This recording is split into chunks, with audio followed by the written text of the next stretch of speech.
Let's think about cars for a moment. The car that you've had in mind was likely painted with your favorite color. The paint is not only there to make your car look pretty, but it has a more important purpose, to prevent rusting. When iron and steel are exposed to oxygen and moisture, rusting will occur. Rusting describes the corrosion of iron and steel. The term corrosion is used to describe the breakdown of a metal when exposed to the environment.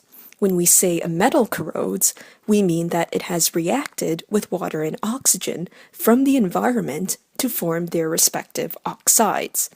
We can demonstrate this using a simple experiment. Place an iron nail in 4 test tubes. Fill one with regular tap water until the nail is submerged. Fill another with regular tap water and add half a spoonful of sodium chloride, regular table salt. Shake from side to side to ensure that sodium chloride fully dissolves. Fill the 3rd test tube with recently boiled water and add a thin layer of oil. When we boil the water, we remove any dissolved oxygen, and the layer of oil prevents any oxygen from further dissolving.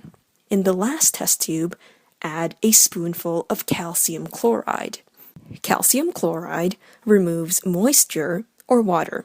So in the first test tube, the nail is exposed to oxygen and moisture. In the second test tube, the nail is exposed to oxygen, moisture, and salt.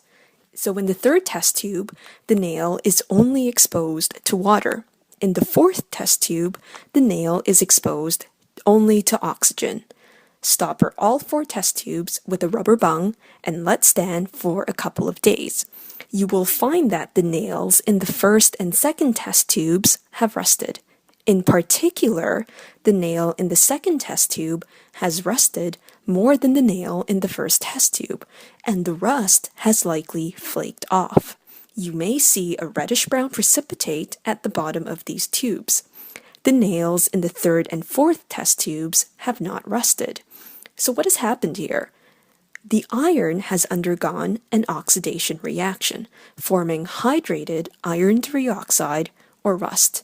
Salt and acid act as a catalyst for this reaction, which is why the nail in the 2nd test tube formed more rust than the nail in the 1st test tube. Rusting can be very costly if we have to constantly replace these items made of iron and steel.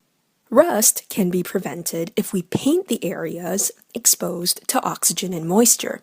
This is done on many bicycles and cars. Another method to prevent rust is by placing a layer of oil or grease.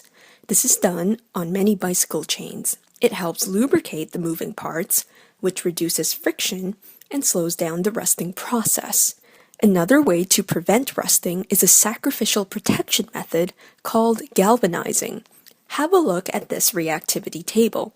Zinc is more reactive than iron. When exposed to oxygen and moisture, zinc will corrode faster than iron. So if we put them together, zinc protects iron but is sacrificing itself, hence the term sacrificial protection. This method is applied to prevent rusting on ships. The oxidation of zinc can be described using this following equation. So besides preventing rusting, there is another advantage to this galvanizing process. The formed zinc oxide layer can be removed, and the freshly exposed zinc can corrode once again, thereby further protecting the iron or steel hull.